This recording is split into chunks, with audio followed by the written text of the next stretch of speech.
All right, Coach, so tell me a little bit about yourself and your background. Yeah, I'm originally from Hancock, Michigan, and I'm a proud Yooper. A Yooper is somebody from the Upper Peninsula.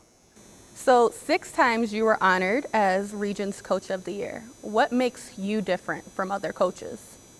I don't know if there's anything that makes me different. I had a lot of good players on our team. That sure helps when you have good players.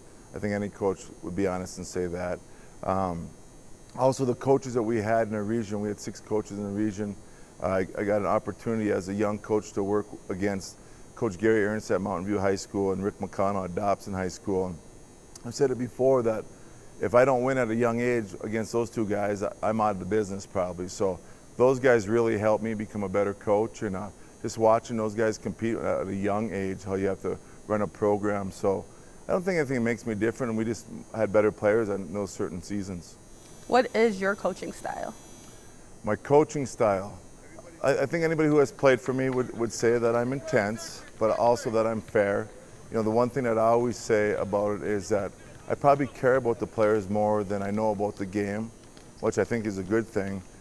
I'm not a coach who can just have a guy graduate and never talk to him again or not care how he's doing.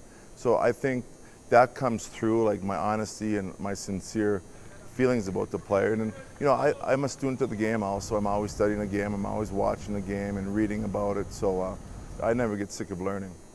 In your first year coaching here as assistant coach, you worked under Coach Jack Murphy. What did you learn from working underneath him? Well, he's a great mentor to me from the aspect of we were friends. When he first got the job up here, I reached out to him just being a high school coach, and we stayed in touch through the years, and he was a great mentor last year. Like, you have to think like a head coach. You know, as an assistant coach, you don't say much to a boss, but I would always have thought like a head coach.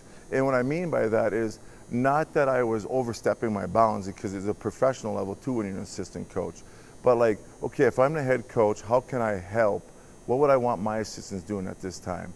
Leadership is really important part of that, from the aspect of you can't be too close to the players, like buddy. There is a line of professionalism there, and so that's what I try to do being an assistant for Coach Murphy. And he's so detailed with everything, like with the rules and your relationships with people and with other coaches, and he really helped me with the recruiting aspect of it too. And to this day, I mean, this morning we talked for a half hour on the phone. So being a great friend, and I really appreciate his honesty on different things with the job. Now, what is the culture of the team now that you are head coach? Yeah, you know, that's such a tough question, because I think no matter what, whether it's Coach Murphy or me or whoever it is, when you become the head coach, it's not a good thing or a bad thing as far as the culture changing. It's just who you are. And a lot of people I've talked to, including Coach Murphy and Mr. Marlowe, is that you have to be yourself. I would say the culture, we have 3 goals. We're a Division I basketball program, and it might sound like it's elementary, but I really believe this. I don't care if you're in the NBA or Division I or high school, whatever you're playing, is we have to have fun. Now, fun can mean a lot of different things, but you know, to me, the fun is the grind, it's the recruiting, it's the games, and it's you know, nurturing a kid, getting on them. And the other 2 goals are let's get better wherever we are that day. Let's get better, whether it's on a basketball court, whether you're in an English class. And our 3rd one is every day be a great teammate. And I would say one thing with that, Giovanni, is that our guys are so bought in right now, and we have a bunch of great teammates. We're not perfect, but for example, the other day, we went with a different starting lineup. And I told a kid, you're going to start over this kid. And the first thing that he said, it was Isaiah Lewis, is everything okay with him? I'm sure he was excited, but it wasn't about him, it was about his teammate. Right. So that made me feel good as a coach. You do come from a high school background, so you do have a little bit of player development in your blood.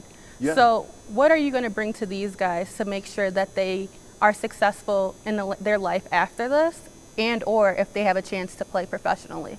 Well, we have really good assistant coaches. We have Tyler Ojanen, Galen Burenek, a former player here, and then we have Justin McLean. So they're part of that success of everything we're talking about with the culture also.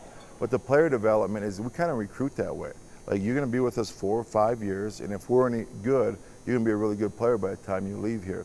And the other thing I just got on the guys Saturday is when they're 25, 30, 40 years old, it's important to me that when they start having kids and they get married, that they're successful husbands, they're successful dads. That stuff's so important. So let's talk about Big Sky Newcomer of the Year, Bernie Andre. Last year, he led the team in both points and rebounds. Tell me a little bit about him. You know, Bernie, coming off a game yesterday that we won, and he's really doing a good job. I think he's getting better defensively. His numbers that you just mentioned, I think, will improve this year. He's somebody who has really stepped up in the next part. Our biggest stat is wins. You know, if he averages 12 points, I could care less if he's playing hard. And then let's also talk about Luke Avdalovic. He ranked top 5 nationally in three-pointers, our three-point percentage. How can he help your team this year? Well, I think what we're experiencing so far with our season, being a 5th-ranked shooter in the country from the three-point line, is that other players are stepping up. You know, for him to have a successful season from the arc this year, other guys are stepping up. I think we have a lot of good players in that with Cam Shelton. We have 3 seniors. We have Brooks the Bishop is having a good season. Ted McCree is a big part of our success, and Chris Bowling. And I think for the other guys to be able to score, I think it changes our scout.